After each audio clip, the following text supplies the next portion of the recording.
आओ जाने 24 अप्रैल का उपाय प्रदीप मिश्रा के मुखारबिंद से। श्री शिवाय नमस्तुभ्यम। आप सभी लोग जानते हैं कि 24 अप्रैल 2026 यानी शुक्रवार को पड़ रही है वैशाख मास शुक्ल पक्ष की अष्टमी तिथि। और भक्तों, ये वो तिथि है जो वैशाख मास में पड़ने वाली सबसे शक्तिशाली और सबसे दुर्लभ तिथियों में से एक है, क्योंकि ये शुक्रवार के दिन पड़ रही है और इसका बहुत ही बड़ा और विशेष महत्व होता है। पूज्य पंडितों और गुरुओं ने कहा है, और ये बात शिव महापुराण में भी लिखी है, कि अगर कभी भी ऐसा अवसर आए कि वैशाख मास की अष्टमी तिथि शुक्रवार के दिन पड़ जाए तो आप लोगों को 2 लौंग का उपाय तो जरूर ही करना चाहिए। इन दोनों का संयोग बहुत ही कम आता है भक्तों, वैशाख की अष्टमी और वो भी शुक्रवार को। ये योग साल में केवल एक बार आता है और कभी कभी तो 2-2 साल में भी नहीं आता। तो जो लोग इस संयोग को पहचानते हैं, जो लोग इस दिन का सदुपयोग करते हैं, उनके जीवन में माता दुर्गा की और माता लक्ष्मी की एक साथ कृपा बरसती है। और भक्तों, इस वीडियो के अंत में हम आपको एक ऐसा चौमुखी दीपक का उपाय बताएंगे जो केवल इसी दिन, इस वैशाख अष्टमी पर सबसे ज्यादा फल देता है। वो उपाय इतना सरल है कि हर कोई कर सकता है, लेकिन उसका फल इतना बड़ा है कि जो लोग वर्षों से परेशान हैं वो भी उस उपाय के बाद राहत महसूस करते हैं। तो भक्तों, वीडियो को अंत तक देखिए, बीच में मत छोड़िए भक्तों। सबसे पहले ये समझिए कि वैशाख मास की अष्टमी तिथि इतनी खास क्यों है। देखिए, वैशाख मास जो है ये भगवान विष्णु का प्रिय महीना है। इस महीने में जो भी व्यक्ति देवी देवताओं की सच्चे मन से पूजा करता है, उपाय करता है, उसे सामान्य दिनों की तुलना में 1000 गुना अधिक फल मिलता है। ये हमारा कहना नहीं है, ये पद्म पुराण में लिखा है। और अष्टमी तिथि ये माता दुर्गा की तिथि है, माता महागौरी का दिन है। माता की शक्ति इस दिन सबसे प्रबल होती है। और जब ये अष्टमी शुक्रवार के दिन आती है तो माता दुर्गा और माता लक्ष्मी दोनों की शक्ति एक साथ सक्रिय हो जाती है। और उस शक्ति के सामने कोई भी समस्या, कोई भी बाधा, कोई भी दुख टिक नहीं सकता देखा गया है। और ये हमारे कई भक्तों ने अनुभव किया है कि कभी कभी बड़े बड़े पूजा पाठ और अनुष्ठान से जो मनोकामना पूर्ण नहीं होती, वैशाख अष्टमी के दिन एक छोटे से उपाय से ही वो मनोकामना पूरी हो जाती है, क्योंकि ये दिन ही इतना शक्तिशाली है। इस दिन की ऊर्जा ही इतनी प्रबल है कि उसके सामने सारी बाधाएं गल जाती हैं। और भक्तों, जो लोग इस वैशाख अष्टमी को एक साधारण शुक्रवार समझकर निकाल देते हैं, वो सबसे बड़ी गलती करते हैं। आजकल के भाग दौड़ वाले जमाने में लोग तिथि त्योहार का ध्यान नहीं रखते। सुबह उठे, ऑफिस गए, घर आए, खाना खाया, सो गए, और इसी लापरवाही की वजह से उनके घर में बरकत नहीं रहती। पैसा आता है लेकिन टिकता नहीं, काम बनते बनते बिगड़ जाते हैं। ये मेरा कहना नहीं है, ये शास्त्रों का वचन है। अगर आप हमारे चैनल पर पहली बार आए हैं तो चैनल को अभी सब्सक्राइब कर लीजिए और बेल आइकॉन भी दबा दीजिए। और इस वीडियो को लाइक करके कमेंट बॉक्स में श्री शिवाय नमस्तुभ्यम, ओम नमः शिवाय जरूर लिखिए, क्योंकि ये लिखने से माता की कृपा और जल्दी मिलती है। चलिए, अब हम आते हैं इस दिन के सबसे पहले और सबसे महत्वपूर्ण उपाय पर। ये उपाय है 2 लौंग का उपाय, और इसे शुक्रवार वैशाख अष्टमी के दिन करने का फल इतना बड़ा है जिसकी आपने कल्पना भी नहीं की होगी। लेकिन उससे पहले ये जान लीजिए कि ये उपाय किसको करना है, कहाँ करना है और किस समय करना है, क्योंकि उपाय सही तरीके से करने पर ही पूरा फल मिलता है। गलत तरीके से करने पर फल आधा रह जाता है। तो देखिए, ये उपाय घर की जो बड़ी माताएं बहनें हैं उनमें से कोई भी एक कर सकती हैं, और अगर आप चाहें तो घर के सभी सदस्य अलग अलग भी ये उपाय कर सकते हैं। अगर किसी व्यक्ति की खुद की कोई मनोकामना है, कोई खास परेशानी है, तो वो स्वयं भी ये उपाय कर सकता है। और अगर पूरे घर परिवार के लिए उपाय करना है तो घर की बड़ी माता बहन सबकी तरफ से ये उपाय करें, दोनों में कोई दिक्कत नहीं है। अगर घर में माताएं बहनें किसी कारण से उपाय नहीं कर पा रहे हैं तो घर का कोई भी बड़ा सदस्य, चाहे पुरुष हो, वो भी ये उपाय कर सकता है, उसमें कोई भी रुकावट नहीं। अब बात करते हैं कहाँ करना है। देखिए, ये उपाय शिवलिंग के पास जाकर करना है, मंदिर में जाकर करना है, घर में नहीं। इस बात का विशेष ध्यान रखिए। शिव जी के मंदिर में शिवलिंग के सामने खड़े होकर ये उपाय करने से इसका फल कई गुना बढ़ जाता है। समय की बात करें तो इस उपाय को आप सुबह के समय भी कर सकते हो और शाम के प्रदोष काल में भी।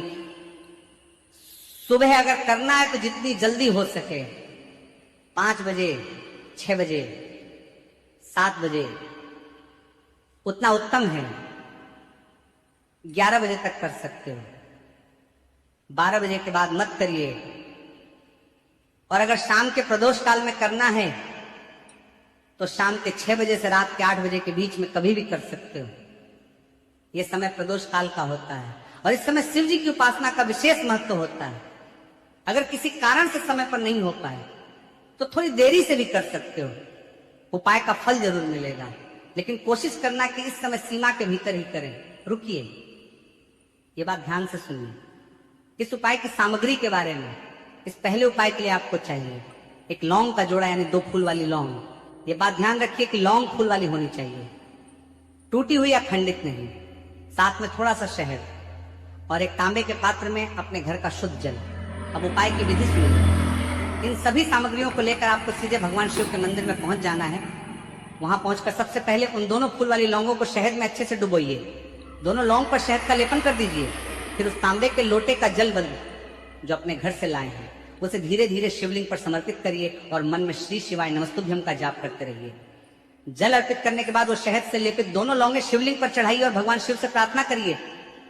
और ये प्रार्थना मन से करिए, मन के अंदर से प्रार्थना करिए कि हे भोले बाबा, मेरे जीवन में जो भी रोग है, संकट है, कर्ज है, बाधाएं हैं, वो सब दूर करो। मेरे घर में सुख और शांति लाओ, मेरी मनोकामना पूरी करो। यह प्रार्थना जब सच्चे मन से की जाती है तो भोले बाबा सुनते हैं, भोले बाबा जरूर सुनते हैं। बहुत सारे लोगों ने यह उपाय किया है और उनको इस उपाय का फल जरूर मिला है। लगा जिसने किया है उसे पता है, जिसने नहीं किया वो आज जरूर करे। अब भक्तों, हम बात करते हैं दूसरे उपाय की। और ये उपाय उन सभी लोगों के लिए जो अपने बच्चों की तरक्की के लिए, व्यापार की वृद्धि के लिए या नौकरी में उन्नति के लिए प्रार्थना कर रहे हैं। ये उपाय है 5 हरे मूंग का उपाय। देखिए, इस उपाय के लिए आपको 5 साबुत हरे मूंग के दाने चाहिए। ध्यान रखिए कि दाने खंडित नहीं होने चाहिए, टूटे हुए नहीं होने चाहिए। साथ में एक तांबे के पात्र में अपने घर का शुद्ध जल लीजिए और इन्हें लेकर शिव मंदिर में पहुंचिए। अब शिव मंदिर में पहुंचकर ये विधि करिए। पहला हरा मूंग शिवलिंग के सामने जो नंदी महाराज होते हैं, उनका जो पैर उठा हुआ होता है, आप पहला हरा मूंग समर्पित करिए और ओम नमः शिवाय का जाप करिए। दूसरा हरा मूंग शिवलिंग पर जो गणेश जी का स्थान होता है सीधी तरफ, वहां पर समर्पित करिए और ओम नमः शिवाय या ओम लक्ष्मी नारायण नमः का जाप करिए। तीसरा हरा मूंग शिवलिंग की जो जलाधारी होती है, जहां से जल बहकर आता है, उसी जलाधारी के बीच में जो सर्प की आकृति जैसी रेखा होती है, वहां पर तीसरा मूंग समर्पित करिए और ओम नमः शिवाय का जाप करिए। चौथा हरा मूंग शिवलिंग पर जो कार्तिकेय जी का स्थान होता है, वहां समर्पित करिए और मंत्र जाप करिए। और 5वां जो हरा मूंग बचा है उसे उस जल के पात्र में डाल दीजिए और उस हरे मूंग से युक्त जल से शिवलिंग का अभिषेक करिए।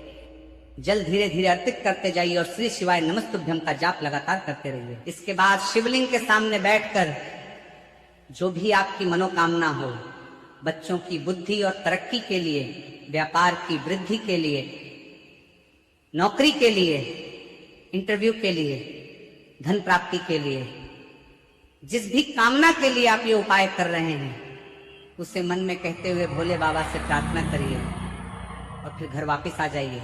पूज्य गुरु जी ने कहा है, और ये बात हम भी कहते हैं कि जो भी व्यक्ति इस उपाय को सच्चे मन से, पूरी श्रद्धा से करता है, उसके जीवन की सारी बाधाएं, सारे संकट, सारी कठिनाइयां एक के बाद एक दूर होने लगती हैं। ये कोई दिखावे की बात नहीं है, ये शास्त्रों में बताया गया सत्य है। रुकिए, और जो बात अभी बताने वाला हूं वो सबसे जरूरी है। इस उपाय के साथ एक और बात ध्यान में रखिए। जब आप शिव मंदिर में ये उपाय करके बाहर निकलें तो मंदिर की दहलीज पर झुककर उस मिट्टी को अपने माथे से लगाइए। शिव मंदिर की माटी बहुत शक्तिशाली होती है। ये माटी आपके साथ जाएगी, आपकी रक्षा करेगी। जो लोग ये काम नियमित रूप से करते हैं उनके जीवन में भोले बाबा की कृपा कभी खत्म नहीं होती। अब भक्तों, हम बात करते हैं तीसरे उपाय की। यह उपाय उन लोगों के लिए विशेष है जिनके जीवन में बार बार कोई न कोई संकट आता रहता है, जिन्हें लगता है कि जब भी जिंदगी थोड़ी पटरी पर आती है तभी कुछ न कुछ हो जाता है और सब बिगड़ जाता है। जो लोग ये महसूस करते हैं कि उनके ऊपर कोई बुरी छाया है, कोई नकारात्मक शक्ति है, उनके लिए तीसरा उपाय बहुत कारगर है। इस उपाय के लिए आपको चाहिए एक दीपक। दीपक आप मिट्टी का भी ले सकते हैं या शुद्ध आटे का भी बना सकते हैं। दीपक में शुद्ध घी डालिए, दीपक में गोल बाती का प्रयोग करिए और साथ में एक फूल वाली लौंग लीजिए। अब ये दीपक और ये एक फूल वाली लौंग लेकर आपको पहुंचना है बरगद के वृक्ष के पास। वैशाख मास में बरगद का वृक्ष विशेष रूप से पूजनीय है। बरगद के वृक्ष में भगवान विष्णु का त्रिदेवों का वास माना गया है। और इस वैशाख अष्टमी के दिन बरगद के पास जाकर उपाय करना, ये दोगुना फलदायी होता है। बरगद के वृक्ष के पास पहुंचकर उसे एक फूल वाली लौंग को बरगद की जड़ में समर्पित करिए और मन में प्रार्थना करिए कि हे वृक्षराज, मेरे जीवन में जो भी संकट आने वाले हैं, जो भी बुरी शक्तियां हैं, वो सब इस वृक्ष की छाया में आकर नष्ट हो जाएं। और उसके बाद वो दीपक वहीं बरगद के वृक्ष के नीचे प्रज्वलित कर दीजिए और जब तक दीपक जले तब तक वहीं बैठकर भगवान का स्मरण करते रहिए।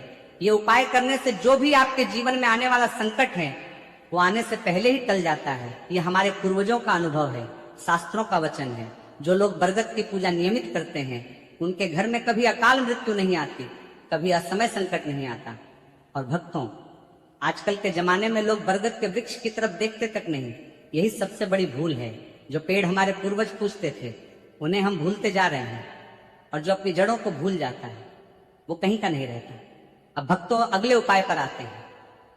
ये चौथा उपाय है, और ये उपाय उन लोगों के लिए है जिनके विवाह में समस्या आ रही है, जिनके कर्ज दिन पर दिन बढ़ते जा रहे हैं, जिनके जीवन में मंगल दोष से जुड़ी परेशानी है, या जो किसी भी बड़ी समस्या से जूझ रहे हैं। ये उपाय है लाल चंदन और जल का उपाय।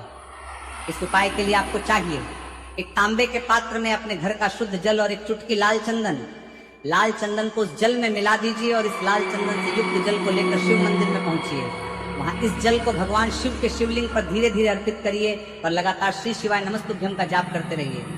और जब आप ये जल अर्पित करें तो ध्यान रखिए कि किस समस्या के लिए कर रहे हैं। अगर विवाह से जुड़ी समस्या